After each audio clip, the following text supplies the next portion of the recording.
Iran पर America और Israel के हमले 16वें दिन भी जारी हैं। अमेरिका और इजरायल चुन चुन कर ईरानी ठिकानों को निशाना बना रहा है, तो ईरान भी अमेरिका और इजरायल के ठिकानों को टारगेट कर रहा है। ईरान अब धमकी पर उतर आया है। उसने मिडिल ईस्ट के सबसे व्यस्त बंदरगाहों और यूएई के 2 अन्य बंदरगाहों को खाली करने की चेतावनी दी है। ऐसा पहली बार हो रहा है जब ईरान अपने किसी पड़ोसी की गैर अमेरिकी संपत्ति को धमकी दी हो। ईरान की धमकी उसके खार्ग द्वीप पर हुए अमेरिकी हमले के बाद आई है।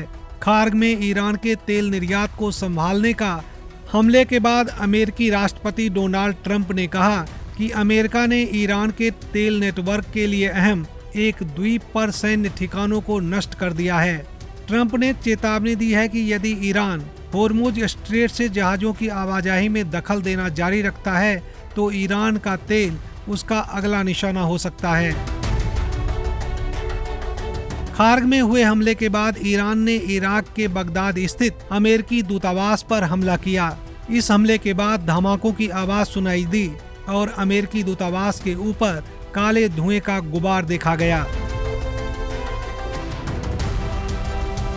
उधर इजरायल ने कहा है कि उसकी वायुसेना ने पिछले 24 घंटों में 200 से अधिक ठिकानों पर हमले किए, जिनमें मिसाइल लॉन्चर, डिफेंस सिस्टम और आर्टिलरी डिपो शामिल हैं।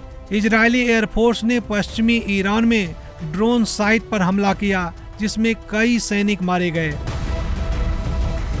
उधर इजरायल का लेबनान पर भी हमला जारी है।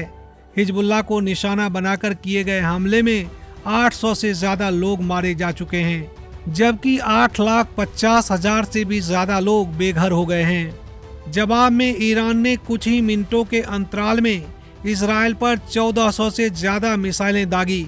इजरायल के दक्षिणी भाग में क्लस्टर बमों से हमला किया गया, जिसमें 2 लोग घायल हो गए हैं।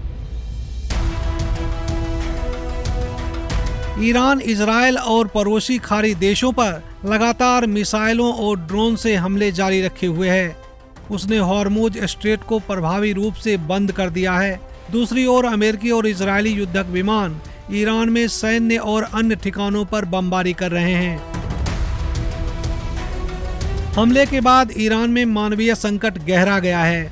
तेल भंडारों पर हमले के बाद ईरान पर काली बारिश हुई, जिससे लोगों ने आंखों में जलन और सांस लेने की दिक्कत की शिकायत की।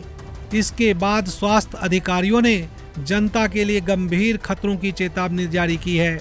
वहीं WHO ने अमेरिका और इजरायल पर युद्ध अपराध का बड़ा आरोप लगाया है। Bureau report, ETV Bharat.